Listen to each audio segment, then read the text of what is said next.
A week before Christmas, I was in the kitchen making coffee when I heard voices coming from the living room.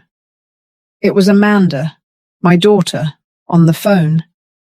Her tone was casual, carefree, as if she were planning a vacation or picking out a new dress. I approached slowly without making a sound, because something in her voice made me stop. Then I heard her say clearly, "Just leave all 8 grandkids with her to watch, and that's it. She doesn't have anything else to do anyway. We're going to the hotel and we'll have a peaceful time." I felt as if the floor had opened up beneath my feet. I stood frozen behind the door, the mug still in my hand, trying to process what I had just heard. It wasn't the first time I had heard something like this, but never so direct, so cold, so completely without any consideration for me. Amanda continued talking, even laughing. "Yeah, Martin already booked the hotel at the coast. We're going to take advantage of these days without the kids. Robert and Lucy agree too. They're going to that resort they've always wanted to visit. Mum has experience. She knows how to handle all 8 of them. Plus, she already bought the gifts and paid for dinner. We just have to show up on the 25th, eat, open presents, and that's it." Perfect. No, perfect. That word hung in the air like poison. Perfect for them. Perfect for everyone but me. I carefully placed the mug on the table, trying not to make a sound. My hands were shaking, not from fear, but from a rage so deep I didn't even know I had it. A rage that had been dormant for years, waiting for the exact moment to wake up. I walked out of the kitchen silently, crossed the hall, and went up the stairs to my bedroom. Each step felt heavier than the last. I closed the door behind me and sat on the edge of the bed, staring into space. There I was. Celia Johnson, 67 years old, widowed for 12 years, a mother of 2 children who had just reduced me to a free employee, a grandmother of 8 grandchildren I love with all my heart, but who apparently only served as an excuse for their parents to escape their responsibilities. Amanda had 3 kids. Robert had 5. 8 beautiful creatures I adored, but their own parents were willing to abandon them with me as if I were a 24-hour childcare service. I looked around my room. The walls were filled with family photos. Birthdays, graduations, first communions. In all those photos, I was there, always present, always smiling, always holding someone, serving something, organizing everything from the background. But in none of those photos was I the center. In none of those celebrations had anyone thought of me first. I got up and walked to the closet. There were the gift bags I had bought over the last 3 months. 8 carefully chosen gifts for each of my grandchildren. Toys, clothes, books. I had spent more than $1,200 in total. Money that came from my pension, which wasn't much, but I had always managed it carefully so I could give them something special for Christmas. There was also the grocery receipt, where I had prepaid for the entire dinner for 18 people. Turkey, sides, desserts, drinks. Another $900 that came out of my pocket without anyone asking me to. I just did it because I thought that's how you showed love. I thought that if I gave enough, eventually I would get something back. How naive I had been. I sat down on the bed again and closed my eyes. Memories began to arrive like waves. Last year's Christmas, I had cooked for 2 whole days. Amanda and Martin arrived late, ate quickly, and left early because they had a party with friends. Robert and Lucy did the same. The children stayed with me until midnight. I bathed them, put them to sleep on the air mattresses I had set up in the living room, and stayed up watching over them while their parents were toasting somewhere else. Christmas 2 years ago, same thing. I prepared everything. They consumed it. And at the end of the day, I was left alone cleaning up dirty dishes and broken toys while listening to the echo of silence in my house. And so, year after year, birthdays, graduation parties, celebrations of all kinds. I was always the one in the kitchen, the one cleaning, the one watching the children while everyone else had fun. But my birthday, oh, my birthday. That day, no one remembered anything. Last year, Amanda called me 3 days later to say she had forgotten. Robert didn't even call. There was no cake, no dinner. There was nothing. Just a text message from Amanda that said, "Sorry, Mum, it slipped my mind. You know how it is with the kids." I opened my eyes and looked at the gift bags again. Something inside me broke at that moment. It wasn't a dramatic break. It wasn't a scream or uncontrolled crying. It was something much deeper. It was the silent fracturing of a woman who finally understood that she had been living for everyone but herself. I stood up and walked to the phone. I scrolled through my contacts until I found the name of Paula Smith, my friend of 30 years. Paula had invited me the week before to spend Christmas with her in a small town near the beach. I had declined the invitation because, of course, I had to be with my family. I dialed her number. It rang 3 times before she answered. "Celia, what a surprise. How are you?" "Paula," I said, and my voice came out firmer than I expected. "Is your invitation for Christmas still on?" There was a brief pause on the other end of the line. Then Paula's warm voice replied, "Of course it is." "What happened?" I lied. Or maybe it wasn't a lie.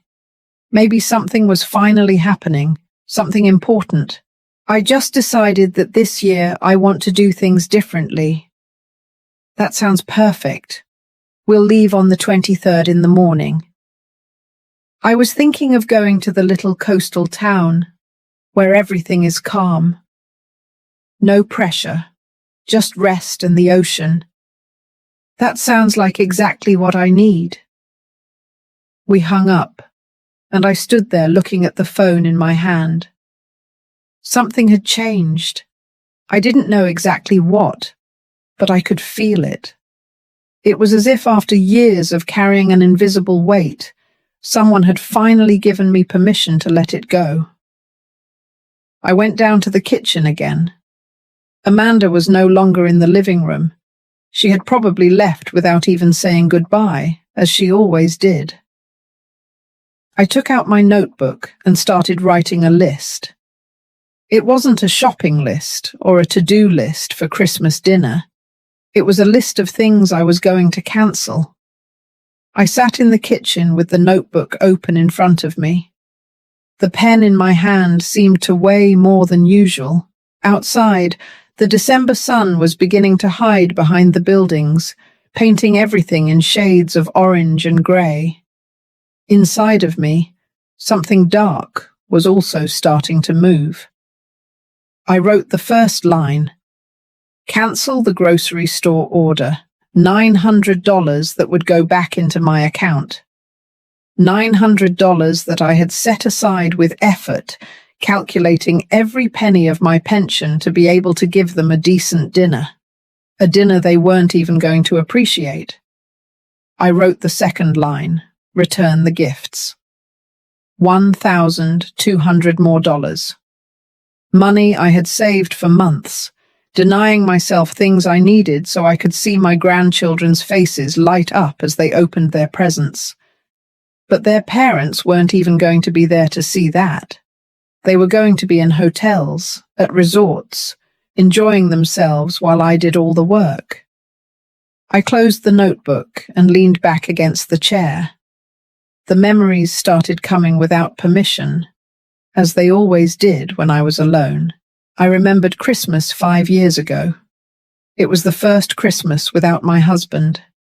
He had died in October, and I was still broken inside, trying to pretend everything was okay. Amanda called me 2 weeks before Christmas and said, "Mom, you're going to cook like always this year, right? The kids are expecting your turkey. We don't want to disappoint them." I had just lost the love of my life, and my daughter was asking me to cook. She didn't ask how I was. She didn't offer to help. She just reminded me of my obligation, and I did it. I cooked the turkey, and my daughter was asking me to cook. She didn't ask how I was. She didn't offer to help. She just reminded me of my obligation, and I did it. I cooked the turkey. I prepared the side dishes. I decorated the house. I put on a nice dress and smiled when everyone arrived. No one mentioned my husband. No one toasted to his memory. It was as if he had never existed. They ate, they opened gifts, they left. I stayed alone that night, sitting on the couch, looking at the food scraps and wondering if anyone would notice if I simply disappeared. I also remembered my 65th birthday. It had been 2 years ago. I didn't expect much, I never did. But that particular day, I had woken up with a little hope. Maybe Amanda would remember. Maybe Robert would show up with the kids. Maybe someone would make me feel like my existence mattered. I waited all day. I made coffee in case someone came. I baked a small cake, feeling ridiculous for doing it for myself. The hours passed. The phone didn't ring. No one knocked on the door. At 8 o'clock at night, I finally got a message from Amanda. "Sorry, Mum. The day got away from me. Happy belated birthday." Robert didn't even write. I ate a slice of cake alone, in the darkness of my kitchen, wondering when I had become invisible to my own children. But the worst part wasn't the forgotten birthdays or the lonely Christmases. The worst part was all the times I became something useful to them. I remembered when Amanda had her first child. I was excited to be a grandmother. I thought it would be a beautiful experience we would share together. But from the very first day, Amanda turned me into her personal nanny. "Mum, come watch the baby. I need to sleep." "Mum, stay with him tonight. We have an important dinner." "Mum, take him to the doctor. I have work." It was never, "Mum, thank you." It was never, "Mum, how are you?" It was always, "Mum, I need you to do this." And I did it. Of course I did it, because I thought that's how it worked. I thought that if I made myself indispensable, if I solved all their problems, eventually they would see me, they would value me, they would love me the way I needed to be loved. But it didn't work that way. The more I gave, the more they asked. The more I did, the more they expected. I became a resource, not a person, a solution, not a mother. Robert wasn't any different. When he and Lucy had their first child, the story repeated itself. Calls at midnight because the baby wouldn't stop crying and they didn't know what to do. Entire weekends watching the kids because they needed time for themselves. They never paid me. They never really thanked me. They just assumed I would always be there, available, without a life of my own, without needs of my own. And the saddest part is that I allowed that to happen. I trained my children to treat me that way. Every time I said yes when I wanted to say no, every time I smiled when inside I was breaking, every time I swallowed my pain so as not to inconvenience anyone, I built this prison. I forged the chains myself. I got up from the chair and walked to the window. Outside, the neighbors' Christmas lights were starting to come on, bright colors trying to cheer up the winter darkness. But inside me, there was only grey.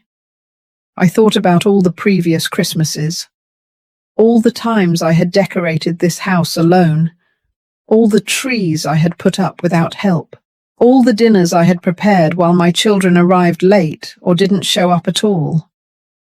I thought about last year, when Amanda asked me to watch her 3 kids for 4 days because she and Martin were going on an anniversary trip. I accepted, of course. The kids got sick during those days. High fever, vomiting. I didn't sleep for 3 nights, caring for them, taking them to the doctor, giving them medicine. When Amanda returned, tanned and rested, the first thing she said to me was, "Mum, the kids look terrible. What did you feed them?" She didn't ask how I was. She didn't thank me for staying up all night. She blamed me, and I didn't say anything. I just lowered my head and apologized. I also remembered when Robert borrowed money from me 2 years ago. He needed to pay a debt and assured me he would pay me back in 3 months. It was $2,000. Almost everything I had saved for emergencies. I gave him the money. 3 months passed, 6 passed, a year passed. He never paid me back. And when I finally mustered the courage to ask him, he looked at me as if I were the selfish one. "Mum, I'm in a difficult situation right now. I can't give you that money. I thought you had just given it to me. You're my mother. You're supposed to help me without expecting anything in return." I was speechless, because he was right about one thing. I had always given without expecting anything in return. But that didn't mean it didn't hurt. It didn't mean it didn't make me feel used. I went back to the table and opened the notebook again. I started writing a different list. It wasn't a list of things I was going to cancel. It was a list of all the times I had been invisible. My 63rd birthday. No one came. Last year's Mother's Day, I received a generic text message. "Christmas 3 years ago. I cooked for 15 people. No one stayed to help me clean. The time I was in the hospital with an infection, Amanda said she couldn't visit because she had yoga. When I sold my mother's jewelry to help Robert with his business, he never thanked me." The list grew, page after page, years and years of moments when I had been treated as secondary, as someone whose existence only mattered when it was convenient for others. When I finished writing, I looked at the pages filled with black ink and realized something. I had stopped existing for them a long time ago. I had become a function, a service. I was no longer Celia. I was no longer the woman who had dreams, desires, needs. I was just Mum, the problem solver, Grandma, the caretaker, her, the one who is always available. I closed the notebook hard. The sound echoed in the empty kitchen. Something inside me hardened at that moment. It wasn't hate. It wasn't revenge. It was something much simpler and more powerful. It was the decision not to disappear again. That night I couldn't sleep. I stayed awake, staring at the ceiling, listening to the silence of the house. a silence I knew too well. The same silence that had accompanied me for the last 12 years, ever since my husband died and left me alone in this world. But I wasn't really alone, was I? I had 2 children, I had 8 grandchildren, I had a family, or at least that's what I believed, what I had believed for so long. I got up from the bed around 3 in the morning and went down to the living room. I turned on a small lamp and sat on the couch. In front of me, on the wall, was the large family portrait we had taken 4 years ago. We were all there. Amanda with Martin and their 3 children, Robert with Lucy and their 5 children, and me in the centre smiling. But as I looked at that photo, something hit me with a brutal force. I wasn't really in the centre. I was in the back, almost hidden behind everyone. As if the photographer had decided that my presence wasn't important enough to highlight. I went closer to the photo and looked at it more carefully. Amanda was in front, perfectly made up, with a radiant smile. Robert beside her, with that confident look he always had. The children, beautiful, full of life. Martin and Lucy, posing as if they were in a magazine. And me. I was there in the back, small, blurry, almost invisible. I remembered the day we took that photo. It had been Amanda's idea. "Mum, we need a professional family photo. Something we can frame and put in the living room." I had been excited. I thought that finally there would be a memory where we were all together, united. But when we got to the studio, the photographer started arranging everyone. He put Amanda and Robert in front. He arranged the grandchildren around them. He placed Martin and Lucy in strategic positions. And then he looked at me and said, "You stand in the back." And then he looked at me and said, "You stand in the back, Mom. That way you don't block anyone." I obeyed, as I always did. I stood in the back. I didn't block anyone. I let everyone else shine while I stayed in the shadows. Amanda looked at the photos and was thrilled. "You look beautiful, Mom. You were perfect back there. Perfect back there." Those words now burned me like acid. I walked away from the portrait and went to the other side of the living room, where there was a small shelf with more photos. Photos of birthdays, graduations, parties. I started looking through them one by one. In the photo of Amanda's graduation, I wasn't there. She had told me there were only tickets for her husband and children. "You understand, Mom. The space is limited." I understood. I always understood. In the photo of Robert's first child's baptism, I was cut in half. Someone had decided that the important part of the photo was the baby and the parents. My face was divided by the edge of the frame. In the Christmas photo from 3 years ago, I was in the kitchen serving food. I wasn't with them at the table. I wasn't toasting. I was working. As always, I kept looking, photo after photo. And in all of them, it was the same. I was absent, cut off, blurry, or simply in the background, doing something useful. I was never the center. I was never the protagonist. I was always the accessory. I sat down on the couch again with an old album in my hands. It was an album from when my children were little. Photos from when Amanda was 5 years old and Robert was 7. Photos of birthdays, beach vacations, afternoons at the park. In all those photos, I was present, smiling, hugging them, kissing them, being their mum. When did I stop being their mum and become their servant? I remembered a specific moment.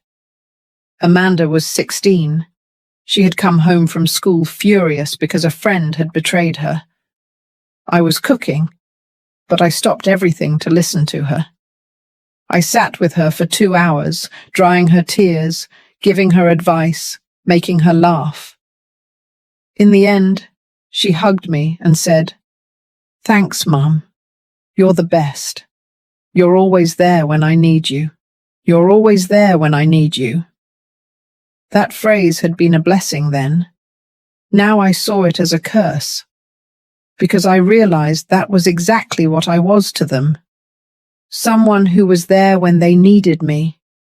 Not someone who existed for myself.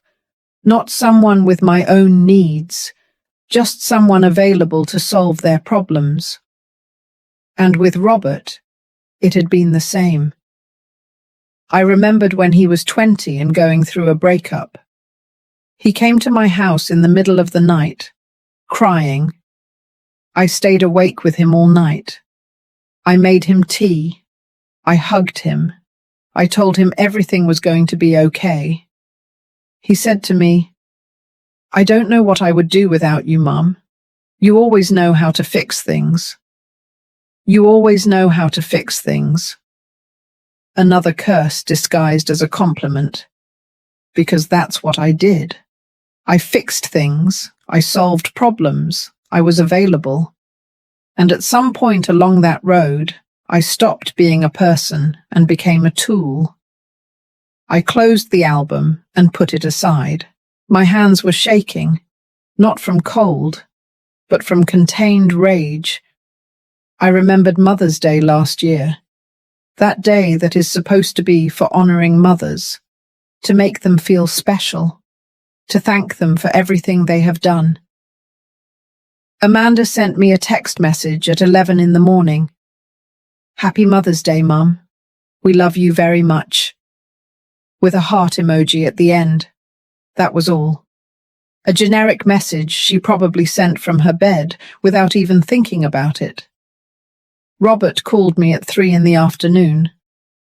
"Hey, Mum. Happy Mother's Day. Hey, can you watch the kids next weekend? Lucy and I need to go out." Not even on Mother's Day could I just be the mother. I had to continue being the nanny. I told them yes, as always. And I spent that day alone, cooking for myself, pretending that I didn't care. But I did care. God, how I cared. I got up from the couch and walked to the window. Outside, the street was empty. The neighbours' Christmas lights were still on, blinking in the darkness. Green, red, gold. Colours that promised joy. Colours that lied. I thought about all the times I had put those same lights on my house. All the times I had decorated the tree alone. All the times I had tried to create a warm and cozy atmosphere for my family. And what had I received in return? Nothing. Absolutely nothing. I remembered the year I got sick. It had been 3 years ago. A bad case of pneumonia that kept me in bed for 2 weeks. The doctor told me I needed absolute rest and that someone should take care of me. I called Amanda. "Mum, I can't. The kids have activities and Martin is busy with work, but I can send you soup. Does that work for you?" She never sent the soup. I called Robert. "Mum, this week is complicated. Lucy has an important event and I have meetings. But I'll call you later, okay?" He didn't call. I spent those 2 weeks alone, dragging myself to the kitchen to make myself something to eat, taking medicine with trembling hands, sleeping in sweat and fever with no one to put a cool cloth on my forehead. And when I finally recovered and was available to them again, no one asked how I had been. They only called again when they needed something. "Mum, can you watch the kids? Mum, can you lend me money? Mum, I need you to come help me with this. Always needing, never giving. I walked away from the window and went back to the couch. I took out my phone and opened the photo gallery. I started looking through recent photos that Amanda and Robert posted on their social media. There they were, smiling, happy, in fancy restaurants, on beach trips, at parties with friends, living their perfect lives. And in none of those photos was I, because I wasn't part of their perfect lives. I was part of their obligations, their burdens, the things they had to tolerate, but not celebrate. I kept looking. I found a photo from 6 months ago. It was Martin's birthday. Amanda had organized a big party. There was food, music, decorations. Everyone looked happy. I was not invited. I found out about the party days later when I saw the photos online. When I asked Amanda why she hadn't invited me, she said, "Oh, Mom, it was an adult party. I thought you'd be bored. Plus, it was last minute." Last minute. It had been planned for weeks, but I wasn't invited, because I wasn't part of their social circle. I was just the one who watched their kids when they wanted to go out. The tears started to fall. They weren't tears of sadness. They were tears of rage, of frustration, of years and years of feeling small, invisible, insignificant. I angrily wiped away the tears and took a deep breath. I wasn't going to cry about this anymore. I wasn't going to sit around waiting for my children to finally see me, because now I understood the truth. They were never going to see me, not because I wasn't visible, but because they had chosen not to look. Dawn came slowly that morning. I was still awake on the couch, surrounded by scattered albums and photos. The grey light of day began to filter through the windows, illuminating the mess of memories I had left around me. I got up with an aching body. I hadn't slept at all, but my mind was clearer than ever. It was as if all the fog of years of confusion had finally lifted, and I could see with painful clarity. I went to the kitchen and made coffee. While I waited for the coffee maker to finish, I opened my phone and looked up the grocery store's number. It was 7 in the morning. I knew they opened at 8. I decided to wait. I sat at the table with my steaming cup of coffee in my hands. The warmth of the liquid comforted me, anchoring me to the reality of what I was about to do. It wasn't revenge I felt. It was something deeper. It was the conscious decision to stop sacrificing myself for people who had never appreciated it. It was choosing myself for the first time in decades. In decades. At 8 o'clock on the dot, I dialed the grocery store's number. A friendly voice answered on the other end. "Good morning, Central Market. How can I help you?" "Good morning. I need to cancel an order I placed for Christmas. The name is Celia Johnson." There was a pause as the person looked in the system. "Yes, here it is. A large order for 18 people. Turkey, full sides, desserts. The total is $900. Are you sure you want to cancel it? It's almost ready to be delivered on the 23rd. "Completely sure. Please cancel it." "Understood. The full refund will be made to your card within 3 to 5 business days. Is there anything else I can help you with?" "No, that's all. Thank you." I hung up the phone and looked at it. $900 that would come back to me. $900 that I could use for myself, for something I wanted, for something that would make me happy. Next on my list were the gifts. I had bought 8 gifts from different stores over the last 3 months. Some still had receipts, others didn't. But I was going to try to return all of them. I got dressed quickly and left the house. The first store opened at 9. I arrived 15 minutes early and waited in the parking lot. When the doors finally opened, I went straight to the returns counter. "Good morning. I need to return this." I placed a large box on the counter with a building set I had bought for Robert's oldest son. It had cost $150. The employee checked the receipt. "It's within the return period. Any problem with the product?" "No, I just changed my mind." "Understood. Refund to the card or store credit?" "Refund to the card." She processed the return and gave me the receipt. $150 back. I went to the second store. I returned a bicycle I had bought for one of Amanda's daughters. $200 more. Third store, a large doll with accessories, $100. Fourth store, clothes for 3 of the grandchildren, $220. Store after store, return after return. Some employees looked at me with curiosity. An older woman returning so many toys days before Christmas.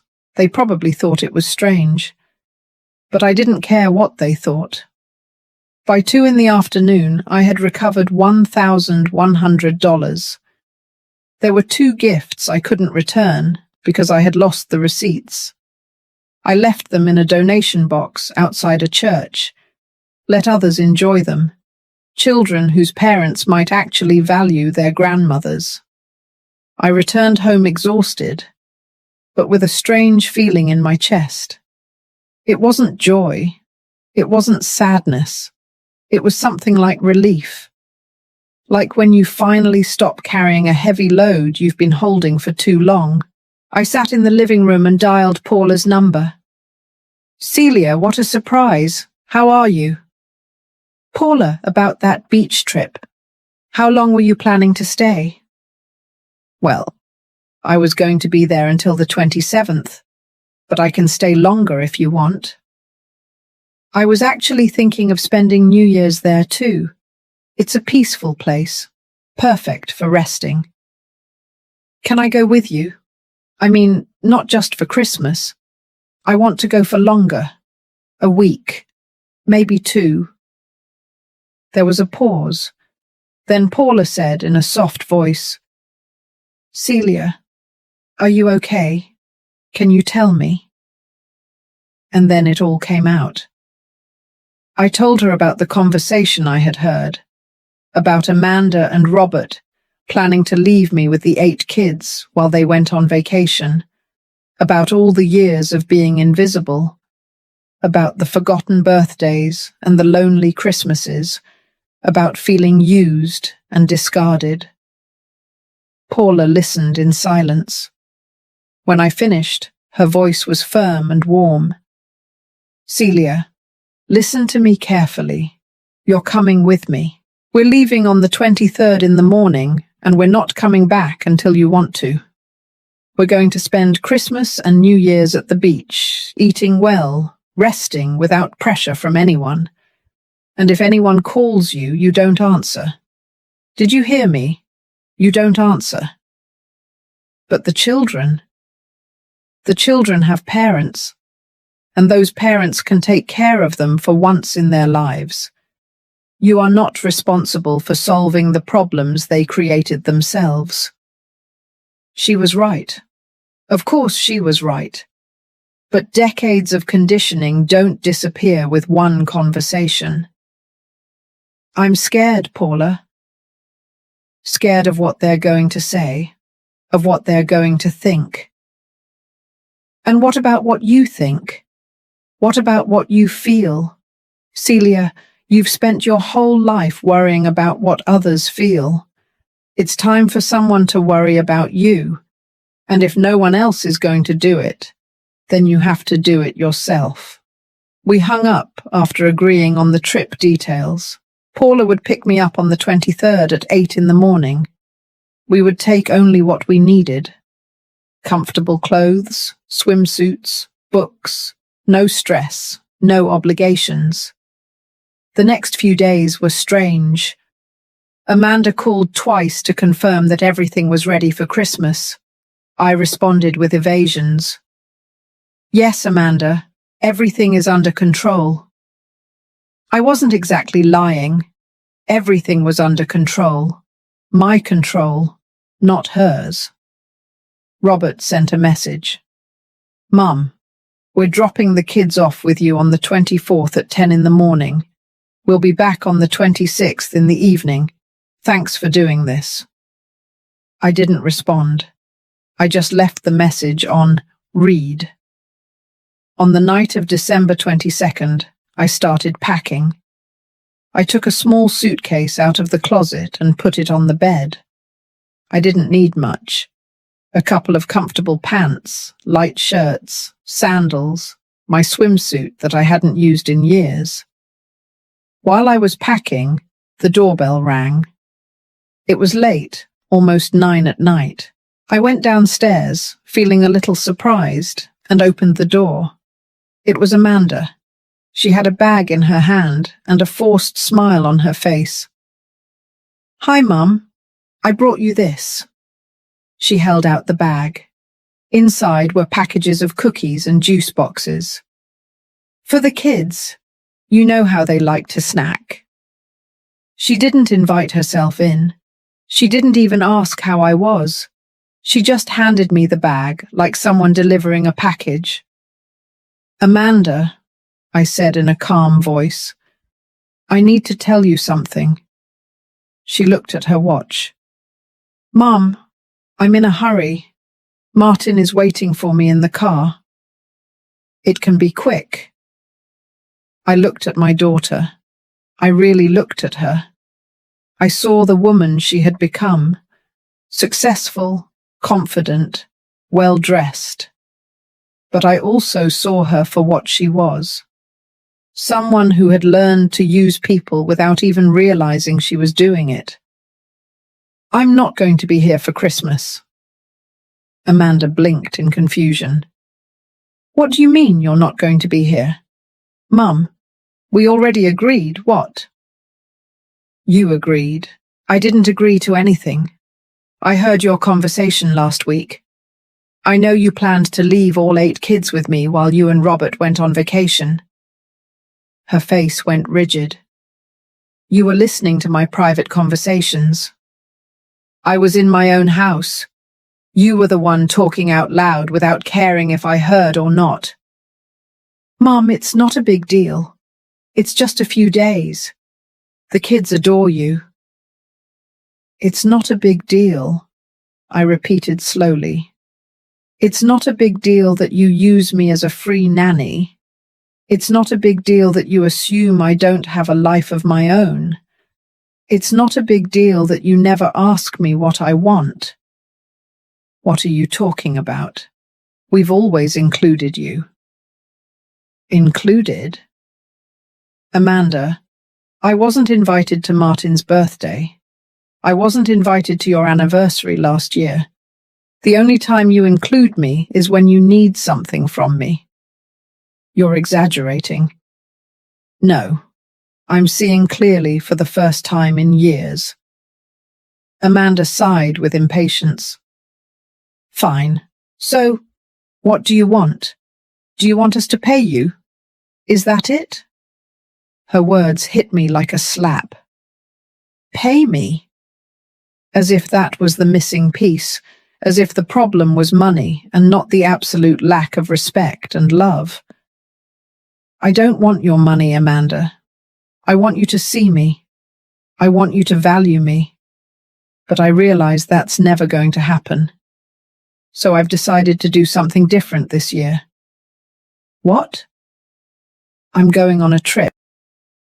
The silence that followed my words was so dense I could feel it. Amanda looked at me as if I had just spoken a foreign language. Her mouth opened and closed several times before she finally found her voice. You're going on a trip? Mum, you can't be serious. I'm completely serious. But, but everything's already planned. The kids are expecting to come here. We already told them they'd be spending Christmas with Grandma. Then you'll have to change your plans, just like I changed mine. Amanda took a step back, as if my words were physically threatening. You can't do this to us. It's Christmas. It's family time. It's family time, I repeated with a calmness that surprised me. But I don't count as family, do I? I only count as the one who solves everyone's problems. You're being ridiculous. Of course you're family. When was the last time you invited me to do something that didn't involve watching your kids? She opened her mouth to reply, but nothing came out. I saw her search her memory, trying to find a single example. She didn't find one. Exactly, I said. You can't remember because it hasn't happened. I only exist for you when you need me. Mum, you're misinterpreting everything. We've been busy, it's true, but that doesn't mean we don't love you. Love without action is just empty words, Amanda. Her face began to redden. I recognized that expression. It was the same one she used to get when she was a little girl and didn't get her way. And what are we supposed to do with the kids? Robert and I already paid for the hotels. We already made the reservations. We can't just cancel everything like this. That's not my problem. It's not your problem. They're your grandchildren. Yes, they're my grandchildren. But they are your children. Your responsibility, not mine. Amanda shook her head in disbelief. I don't recognize you. This isn't you. You're right. This isn't the woman you've known your whole life. That woman let herself be walked all over. This new version that has decided that enough is enough. And you're going to do this? You're going to ruin your grandchildren's Christmas just to make a point? Her words were designed to make me feel guilty. And they worked, for a moment. I felt the familiar pang in my chest, the urge to back down, to say I was exaggerating, to return to my usual role. But then I remembered the conversation I had heard. Just leave all 8 grandkids with her to watch, and that's it. I remembered all the forgotten birthdays, all the lonely nights, all the moments when I had been invisible to my own family. I'm not ruining anything, I said in a firm voice. You ruined the respect you should have had for me years ago. I'm just picking up what's left of my dignity. This is pure selfishness. Dad would be disappointed in you. That was the last straw. Mentioning my dead husband, using him as a weapon against me. Don't you dare, I said, and my voice came out harder than I intended. Don't you dare talk about your father. He never treated me the way you do.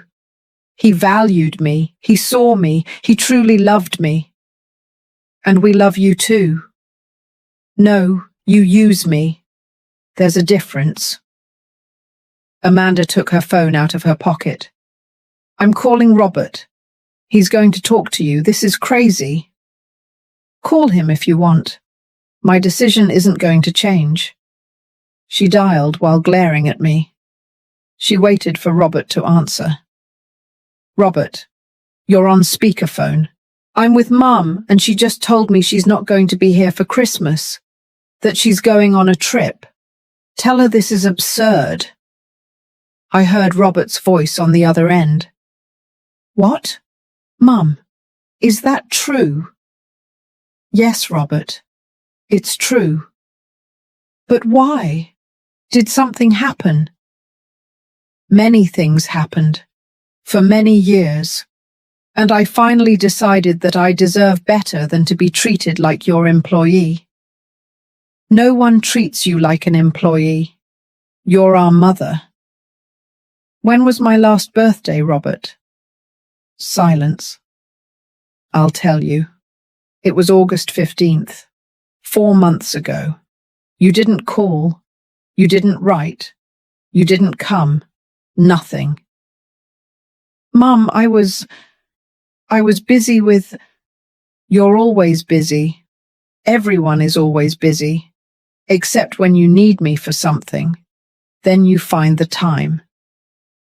This isn't fair, Amanda chimed in. You're punishing us for something we didn't even know bothered you. It bothered me because you never stopped to ask me. You never cared how I felt.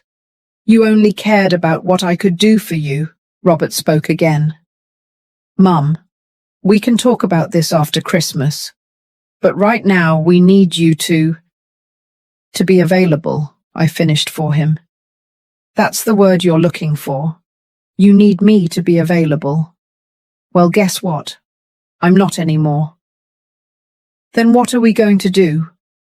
Robert's voice sounded more irritated than worried. You're going to do what all parents do. Take care of your own children. Cancel your trips. Or take the kids with you. Or hire someone. I don't know. It's not my problem to solve. Amanda closed her eyes as if she were making an effort to stay calm. Mum, be reasonable. We've already paid thousands of dollars for these trips. We can't just... I paid $900 for the dinner you were going to eat. $1,200 for gifts you were going to open. That money matters too, or at least it should. Wait, Robert said. You cancelled the dinner? And the gifts? I returned them, every one of them, and I got my money back. The silence on the other end of the phone was absolute. I could imagine Robert's face processing this information. I can't believe you did that, Amanda finally said. The kids are going to be devastated. The kids are going to be fine. They're resilient. What won't be fine is if they keep growing up thinking that grandmas only exist to serve them. Amanda put her phone away. Her eyes were shining, but I don't know if it was from tears or rage. Fine. Go, take your trip. But don't expect things to go back to the way they were when you get back. I don't want things to go back to the way they were. That's exactly the point. She turned around and started walking to her car. Then she stopped and looked at me over her shoulder. You're going to regret this. The only thing I regret is not having done it sooner. I watched her get into the car where Martin was waiting. Even from a distance, I could see her tense body language as she told him what had happened. The car started quickly and disappeared into the darkness of the street. I closed the door and leaned against it. My hands were shaking. My heart was beating fast. But I didn't feel bad. I felt liberated. I went up to my room and continued packing. I folded each item of clothing carefully, thinking about the beach, about the sun, about conversations without pressure. I packed my swimsuit, the one I had bought 3 years ago and had never used because there was never any time for me. I put my favorite book in the suitcase, a book I had tried to read 5 times but was always interrupted. This time I would finish it. I added a new notebook. Maybe I would write. Maybe I would draw. Maybe I would just use it to make lists of things that made me happy. Things I had forgotten I liked. My phone started ringing. It was Robert. I didn't answer. He called 3 more times, then Amanda, then Martin, then Lucy. They all wanted to convince me. They all wanted me to go back to my place, to the place where I was useful but invisible. I turned off the phone. The silence that followed was beautiful. I sat on the bed and looked at the half-full suitcase. It was small. I didn't need much. I just needed space to breathe. December 23rd dawned with a clear sky. I woke up early before the sun came out, with a strange feeling in my chest. It wasn't fear. It wasn't guilt. It was anticipation. Something I hadn't felt in years. I took a long shower, letting the hot water relax my tense muscles. I dressed in comfortable clothes, some cotton pants and a light shirt. Nothing fancy, nothing that needed to be ironed or coordinated. Just clothes that made me feel free. I went down to the kitchen and made coffee. I looked around the house. Everything was clean, tidy, empty. There were no Christmas decorations this year. There was no tree, no lights. It was just a house. And for the first time in a long time, that seemed enough to me. At 8 o'clock on the dot, the doorbell rang. Paula had arrived. I opened the door and there she was, smiling, with sunglasses on her head and a contagious energy. Ready for the adventure? More than ready. I put my suitcase in the trunk of her car. It was an old but reliable car, perfect for a long trip. Paula had prepared a cooler with water, sodas and snacks for the road. When I got in the car and closed the door, I felt something I hadn't expected. Absolute relief. As if I had just let go of a weight I had been carrying for decades. "Everything okay?" Paula asked as she started the car. "Everything's perfect." We left the city behind. The streets became less congested, the buildings smaller, until finally there was only the open road in front of us. Paula put on some soft music, nothing Christmassy, just calm melodies that filled the silence without demanding attention. For the first hour, we didn't talk much. I looked out the window, watching the landscape go by. Open fields, trees, small towns that appeared and disappeared. I felt as if I were waking up from a long, confusing dream. "Did they call?" Paula asked eventually. "Many times." I turned off the phone. "Well done." "Paula, do you think I'm a bad person?" She looked at me out of the corner of her eye. "Why would you ask that?" "Because I left my grandchildren without Christmas." "Because I cancelled everything." "Because I left," Paula sighed. "Celia, tell me something. If a friend of yours told you this story, if she told you that her children use her, that they never appreciate her, that they only look for her when they need something, what would you tell her?" I thought about it for a moment. I would tell her she deserves better. "Exactly, then why don't you deserve the same?" I didn't have an answer for that. Or maybe I did. But I had never allowed myself to say it out loud.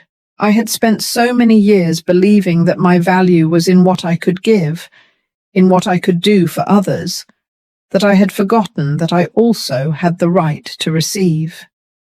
We kept driving. We stopped once to get gas and stretch our legs.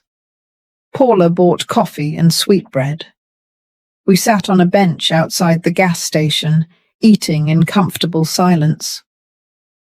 "The town we're going to is small," Paula said. "There's not much to do, but that's the point. It's peaceful. The people are friendly. There's a beautiful beach. And the house I rented has a terrace where you can watch the sunset." "Sounds perfect." "There's no internet in the house." "Well, there is, but it's terrible. So you're basically going to be disconnected."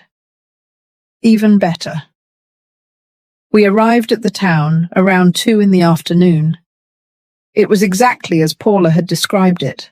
Small, picturesque, with pastel-coloured houses and cobblestone streets. The sea breeze reached us, bringing the smell of salt and freedom. The house Paula had rented was modest but cozy. 2 bedrooms, a small kitchen, a living room with large windows overlooking the beach. Everything was simple, clean, peaceful. "This is your room," Paula said, opening a door. It was a small room with a bed covered in white sheets, a nightstand, and a window with a view of the sea. I dropped my suitcase on the floor and walked to the window. The ocean stretched out infinitely in front of me, sparkling in the afternoon sun. The waves broke softly on the shore. Some seagulls flew in circles.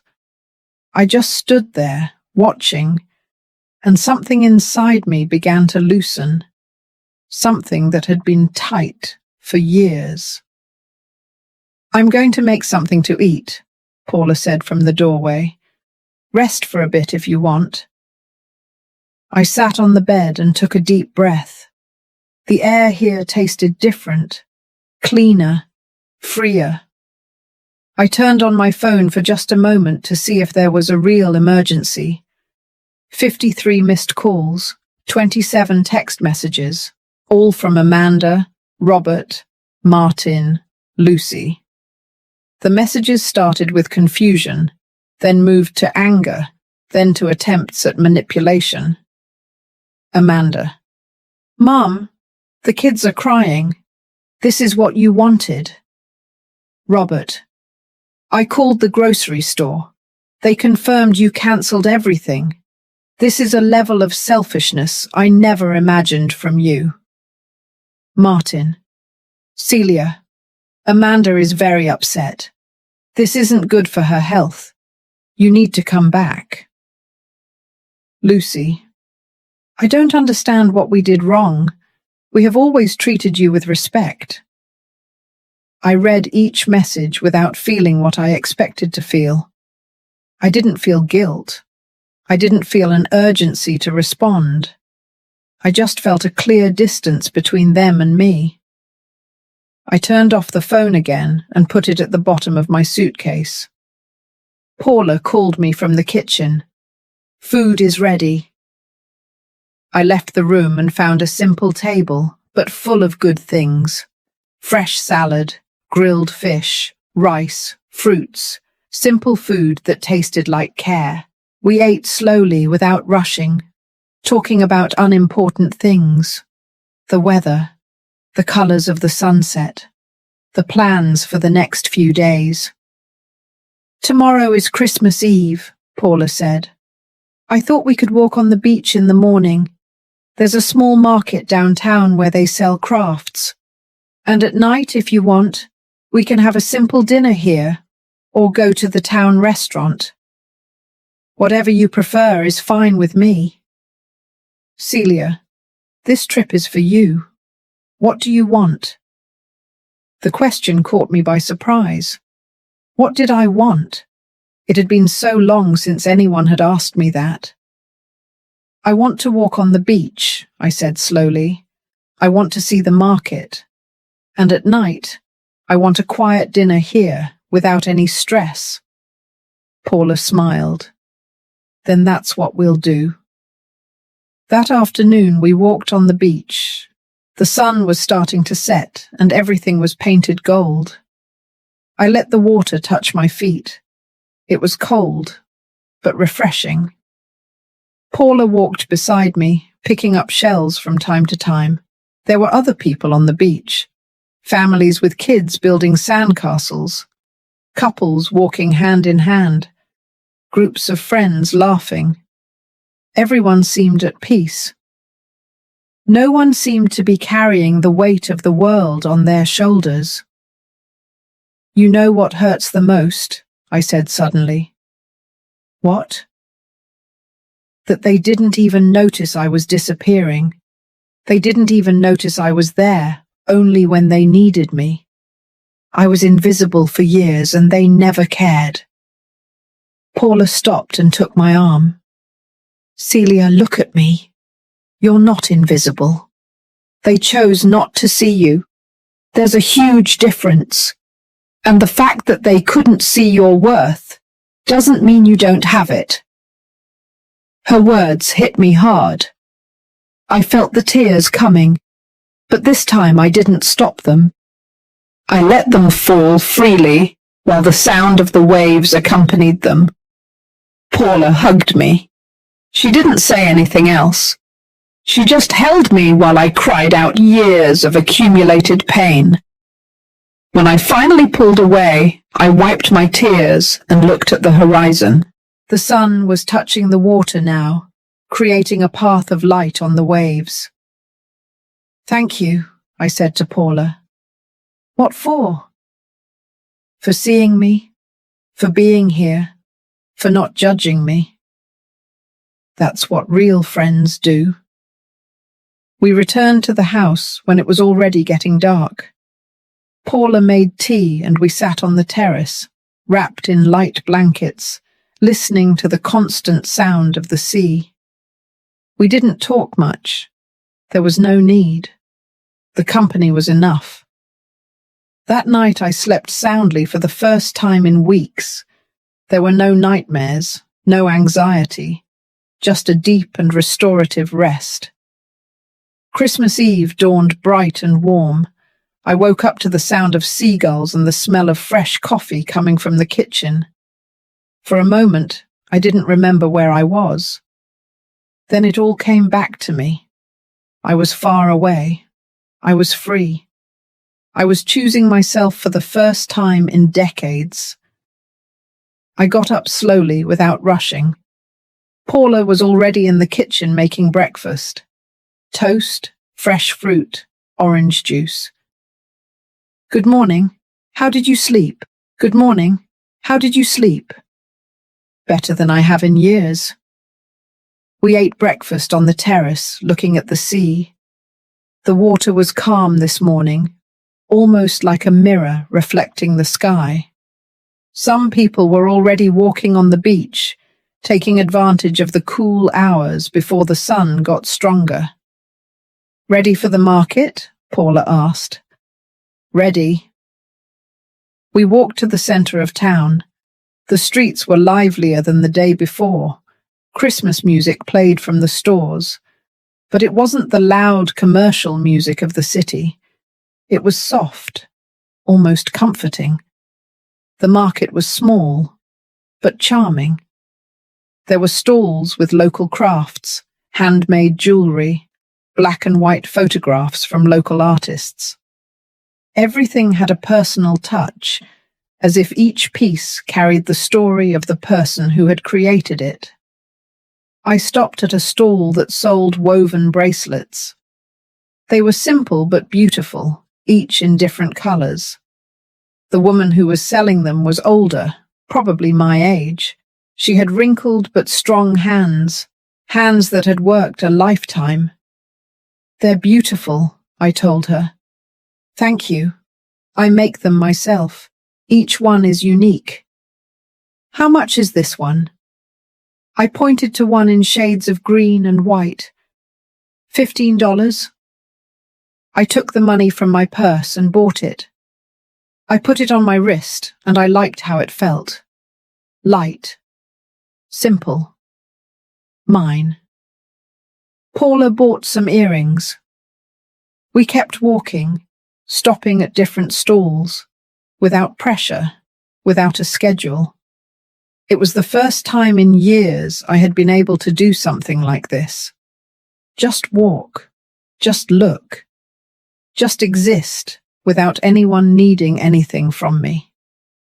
At one of the stalls, there were handmade notebooks. I remembered the notebook I had brought in my suitcase. I thought about all the things I wanted to write, all the things I had kept silent about for so long. I bought a small notebook with a fabric cover. It cost $12. I would have it as a backup, for when the other one was filled with words that needed to come out. Around noon, we returned to the house. It was hot now, and we decided to spend the afternoon at the beach. Paula brought umbrellas and towels. I put on my swimsuit for the first time in 3 years. I looked at myself in the mirror before I left. My body had aged. There were wrinkles, stretch marks, marks of time. But there was also the body that had carried 2 children, the body that had worked tirelessly, the body that had sustained me through everything. At another time, I would have criticized myself. I would have thought about everything that was wrong. But today, I only felt gratitude. This body had brought me here, to this moment of freedom. We spent the afternoon under the umbrella. Paula was reading a book. I just looked at the sea, feeling the sun on my skin, listening to the waves. There was peace here, a peace I didn't know could exist. At some point in the afternoon, I turned on my phone briefly. More messages, more calls. Now there were also messages from numbers I didn't recognize. Probably friends of Amanda and Robert, recruited to make me feel guilty. One message in particular caught my attention. It was from Amanda. We had to cancel everything. The hotels didn't give us our money back. Robert is furious. The kids won't stop asking for you. I hope you're happy. I read the message twice. I expected to feel something. Guilt, maybe. Remorse. But all I felt was a cold clarity. This wasn't my responsibility. It never should have been. I replied for the first time. I'm sorry you had to change your plans. The kids have parents. It's time for you to act like them. I sent the message and turned off the phone again. Paula looked at me. Everything okay? Everything's perfect. That night, instead of an elaborate dinner, we made something simple. Pasta with fresh vegetables, salad, a glass of wine. We ate on the terrace while the sun set on the horizon. Happy Christmas Eve, Paula said, raising her glass. Happy Christmas Eve, I replied. We toasted, and the sound of the glasses clinking was soft and clear. There were no fireworks, there were no expensive gifts, no stress. Just 2 friends sharing a quiet dinner by the sea. You know what the strangest thing is? I said after a while. What? That I don't miss anything I left behind. I thought I would feel bad. I thought I would miss the kids, the traditions, all that Christmas craziness. But no, I just feel relief. That's because you're finally where you should be, with yourself. That night I slept soundly again. I dreamed of the sea, of walking on the beach aimlessly, of having time for everything and a hurry for nothing. Christmas Day dawned just as beautiful. Paula and I had a late breakfast with no alarms, no obligations. Then we went for a walk on a trail that bordered the coast. The landscape was breathtaking. Rocks, wild vegetation, the sea stretching out infinitely. In the afternoon, we decided to go to the town's restaurant. It was a small, family-run place. There were other people there, also spending a peaceful Christmas. An older couple, a group of friends. Everyone seemed happy, relaxed. We ordered fresh fish and a bottle of white wine. The food was delicious, prepared with care and affection. It wasn't an elaborate 15-course dinner. It was simple, but it had something that the dinners I used to prepare never had. I could enjoy it without worrying about serving others. While we ate, my phone started vibrating in my purse. I ignored it. It kept vibrating. Paula looked at me. Are you going to answer? No. But the vibration continued. Insistent. Annoying. Finally, I took out the phone. It was Amanda. calling over and over. I sighed and answered, "Yes, Mum." Her voice sounded different, controlled but tense. "We need to talk." "I'm busy." "You're busy?" she repeated in a tone I couldn't decipher. "It's Christmas Day, and you're busy." "That's right. Robert and I are coming to your house tomorrow. We need to sort this out." "There's nothing to sort out, Amanda. I've already made my decision. You can't just leave and pretend you don't have responsibilities." "My only responsibilities are to myself. You're adults. You have to learn to manage your own lives." "What about the kids? What did they do wrong?" "The kids didn't do anything wrong, but it's not my job to raise them either. I already raised my children. Now it's your turn." "I don't recognize you." "Good, because the woman you knew no longer exists. She got tired of being invisible." There was a long pause. Then Amanda spoke in a lower, almost threatening voice. "Fine. If this is what you want, perfect. But don't expect us to look for you when you get back. Don't expect us to include you in anything. You made your decision. Now live with the consequences." "I'll live with them perfectly well." I hung up before she could respond. My hands were trembling slightly, but not from fear, from something like liberation. Paula looked at me from across the table. "How do you feel?" "Free." That night, back at the house, I sat on the terrace with the notebook I had bought. I opened the first page and began to write. "Today is Christmas, and I'm where I want to be. For the first time in my life, I chose my own peace over the expectations of others. And I don't regret it." I kept writing. About the years of silence, about the moments of invisibility, about learning that saying no is not selfishness, but self-love. I wrote until my hand hurt. And when I finally closed the notebook, I felt something I hadn't felt in years. Hope. The following days passed in a calm I didn't know. Paula and I woke up late, had breakfast on the terrace, walked on the beach, read, talked. There were no schedules, no pressures, just time that moved slow and soft, like the waves. My phone rang. I had left it on, but on silent. This time it wasn't a call. It was a message from an unknown number. I opened it out of curiosity. "Celia, it's Lorena Brown, your neighbor. Amanda and Robert are here. They've been knocking on the door for the last hour. I thought you should know." I read the message twice. So they had followed through on their threat. They had come to look for me. I imagined the scene. Amanda furiously knocking on the door. Robert pacing impatiently, both expecting me to show up, to apologize, to return to my place. I replied to Lorena, "Thanks for the heads up. I'm not in town. I won't be back until after New Year's. If they come back, please don't give them any information about me." Lorena responded quickly, "Understood. Take care."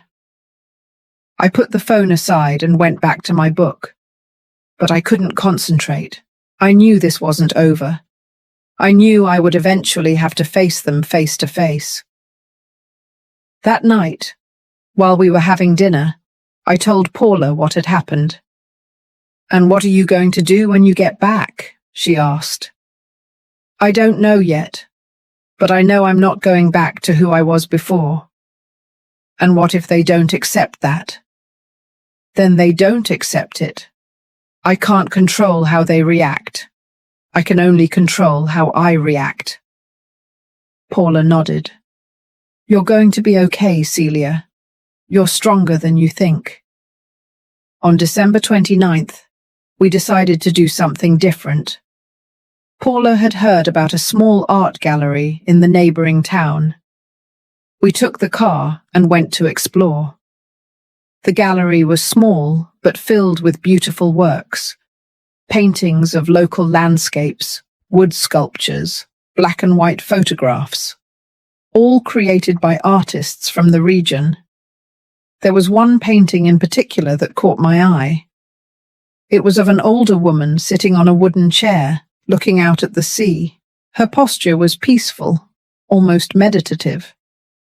There was something about that image that resonated deeply with me. "It's beautiful," I said to the gallery owner. "A local artist painted it," he explained. "She says it represents the peace that comes after the storm." "How much does it cost?" $250. It was more than I had planned to spend. But something in that painting spoke to me.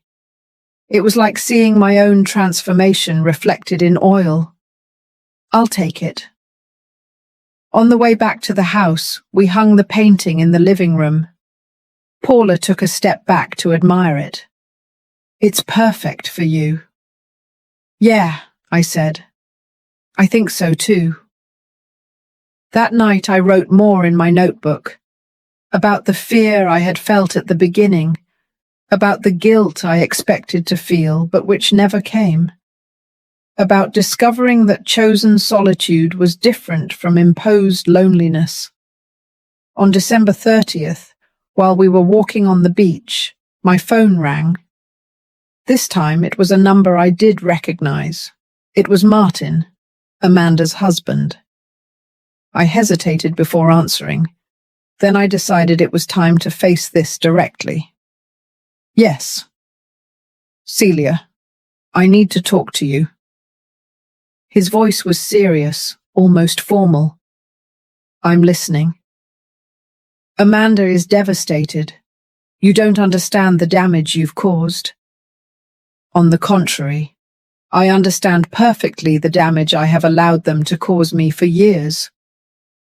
"This isn't about you. This is about family." "Family? Martin, how many times have you invited me to something that didn't involve watching your kids?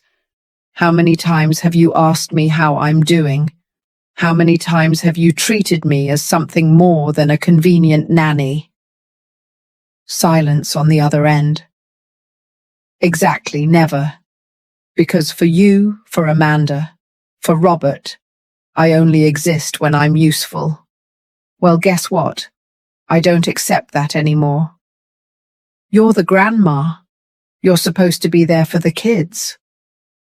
I am a person before I am a grandmother, and that person deserves respect. Amanda says she doesn't want to see you again. That's her decision. I'll be here when she's ready to treat me with dignity, but not before. You're incredibly selfish, and you're incredibly blind, but it's no longer my job to make you see." I hung up. This time my hands weren't shaking. This time I only felt a deep calm. Paula had heard the conversation. She didn't say anything. She just hugged me. On December 31st, we decided to have a small celebration. We bought fresh seafood at the market and cooked it ourselves.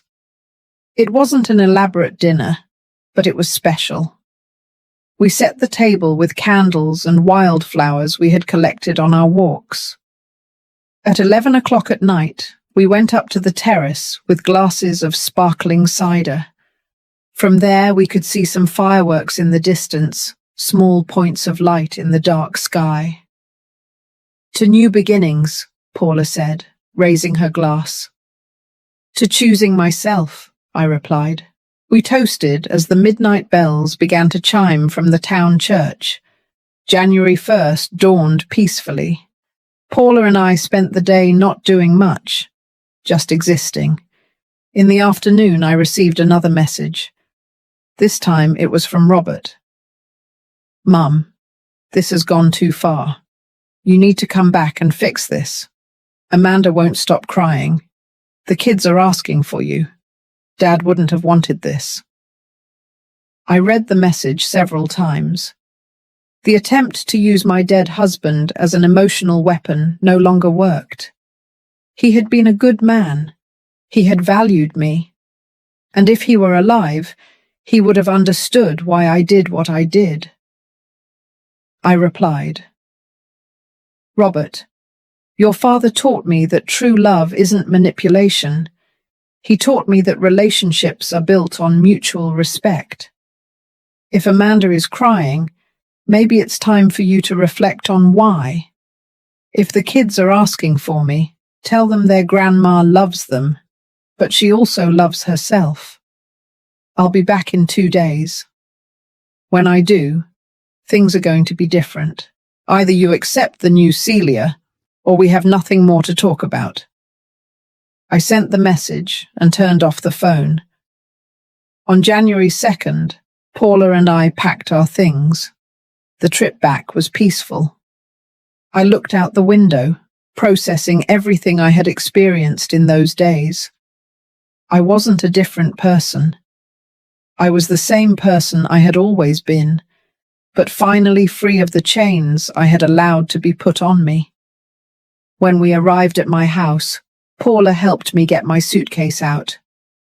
Are you going to be okay? She asked. I'm going to be perfect. We hugged. Thanks for everything, Paula. For seeing me. For being there. When you want to repeat the trip, just let me know. I watched her drive away in her car. Then I went into my house. It was exactly as I had left it. Clean, tidy, empty. But now that emptiness didn't scare me. It was space. Space to build something new. I hung the painting I had bought on the living room wall. The woman looking out at the sea was now looking at me, reminding me who I was now. That night, as I was making tea, the doorbell rang. I looked out the window. It was Amanda and Robert, together, with serious faces. I took a deep breath. It was time for the final conversation. I opened the door, but I didn't invite them in. We need to talk, Amanda said. Then talk. Maybe they didn't recognize me. The woman they had known their whole lives would have opened the door wide, invited them in, made coffee, would have done everything possible to smooth over the tension. But that woman no longer existed. You're not going to let us in? Robert asked, in a tone that was meant to be authoritative, but sounded more like confusion. It depends on what you've come to say. Amanda crossed her arms. Her face was tense, with dark circles that revealed sleepless nights. But I didn't feel the need to fix that. It wasn't my job to fix the consequences of their own decisions. We came to talk about what happened, Amanda said. About how you ruined the whole family's Christmas. I didn't ruin anything. You created an unsustainable situation and I simply refused to be a part of it. You left us hanging, Robert interjected. We lost thousands of dollars on reservations we couldn't cancel. We had to spend Christmas with 8 screaming kids asking for you. And I spent Christmas in peace for the first time in years. It was a choice. Mine. Amanda took a step forward. Do you know how hard it was to explain to the kids why their grandma abandoned them? I didn't abandon anyone. I refused to be used. There's a difference. This is ridiculous, Robert said. You're our mother. You're supposed to be there for us. I was your mother for my whole life. I raised you, I cared for you, I sacrificed everything for you. But you're not children anymore. You're adults with your own families, and I'm no longer obligated to solve all your problems. Then what? Amanda looked at me with shining eyes. Are we not your family anymore? Do we not matter? You stopped treating me like family a long time ago. You turned me into a service, into something useful, but not valuable. That's not true. No. I held her gaze. When was my last birthday, Amanda? She opened her mouth, but nothing came out. August 15th, almost 5 months ago. You didn't call. You didn't come. You didn't even send a message until 3 days later. And you, Robert, not even that. Robert looked away. We've been busy. You're always busy, except when you need me for something. This is an exaggeration, Amanda said. Yes, we've been busy, but we've always loved you. Love without actions is just noise. You loved me when it was convenient. You looked for me when you needed something. But when I needed something, when I was sick, when I was alone, you were never there. Amanda wiped away the tears that were starting to fall. But this time I didn't feel the urge to comfort her. These were tears she needed to cry. So what now? Robert asked. You're just cutting us out of your life. I'm not cutting you out. I'm setting boundaries. I'm no longer going to be available every time you need me. I'm no longer going to pay for things you should be paying for. I'm no longer going to watch your children every time you want to get away. I have my own life, and it's time for me to live it. But you're the grandma, Amanda insisted. Yes, I'm the grandma, and I love my grandchildren. But loving them doesn't mean sacrificing my dignity. If you want me to be a part of your lives, it's going to be on my terms. With respect, with consideration, with reciprocity. This is selfishness, Robert said. Call it whatever you want. I call it self-love. There was a long silence. Amanda and Robert looked at each other, communicating in that silent language that only siblings share. Finally, Amanda spoke. And what if we can't accept that? Then we have nothing more to talk about. The door is open when you're ready to see me as a person, not as a resource. But I'm not going to beg for your respect. Not anymore. Amanda turned around and started walking to the car. Robert stayed for a moment longer, looking at me with an expression I couldn't decipher. There was something there. Maybe confusion. Maybe the first glimmer of understanding. I never thought you'd do something like this, he finally said. Me neither. But it turns out I have more strength than you both thought.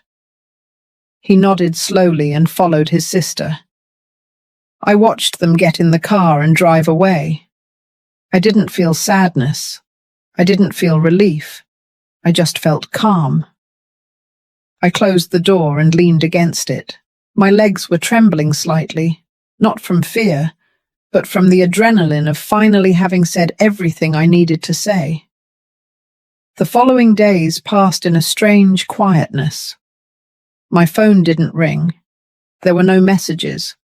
There were no attempts at contact. It was as if my children had decided to follow through on their threat to disappear from my life. And curiously, I didn't feel empty. I felt free. I started building a new routine. I got up when my body wanted to wake up, not when an alarm forced me to. I had breakfast slowly, savoring every bite. I read the books I had bought years ago, but had never had time to open. I signed up for a painting class at the community center. I met other women my age, women with their own stories, their own battles, their own victories. We formed a small group. We would get together on Thursdays to paint and talk. One of them, Sonia Davis, told me her own story, how her children had also used her for years, how she had finally said enough is enough, and how, after a difficult year, her children had returned with a different attitude. Not everyone comes back, she warned me. Some never understand, but even if they don't come back, you'll be okay, because you finally have yourself. She was right. A month passed, then 2. March arrived with its warmer days and longer nights.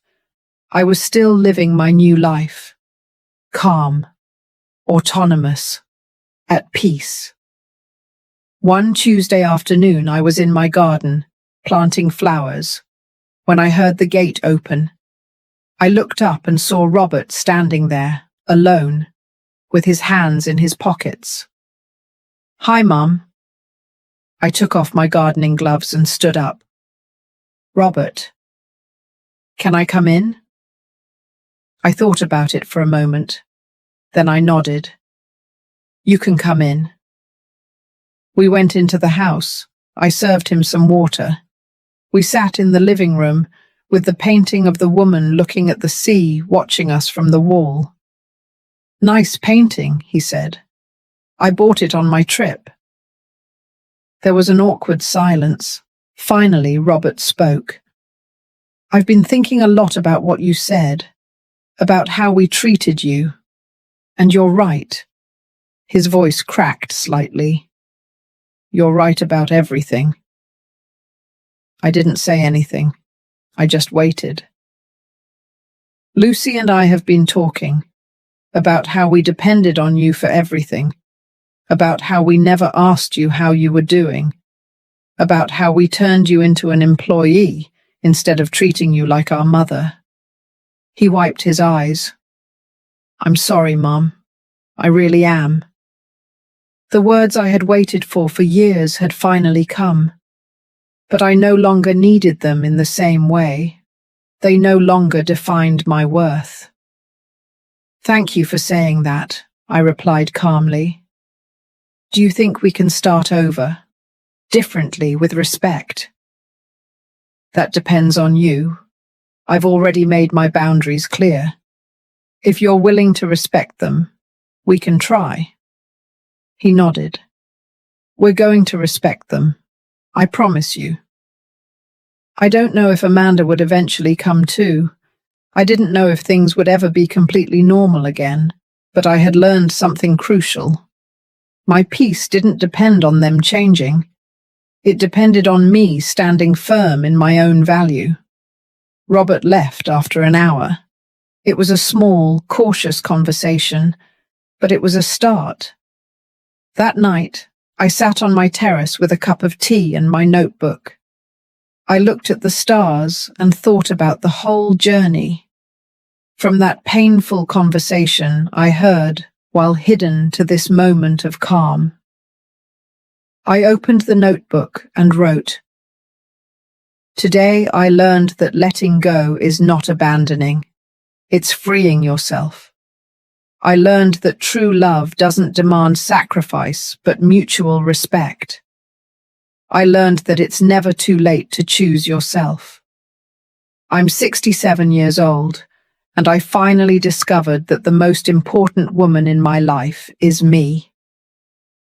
I closed the notebook and looked up at the sky. I didn't know what would come next. Maybe Amanda would come back. Maybe not. Maybe my grandchildren would grow up understanding that their grandma was brave. Or maybe they would never understand, but it didn't matter anymore. Because for the first time in decades, I was whole. Not because someone else made me whole, but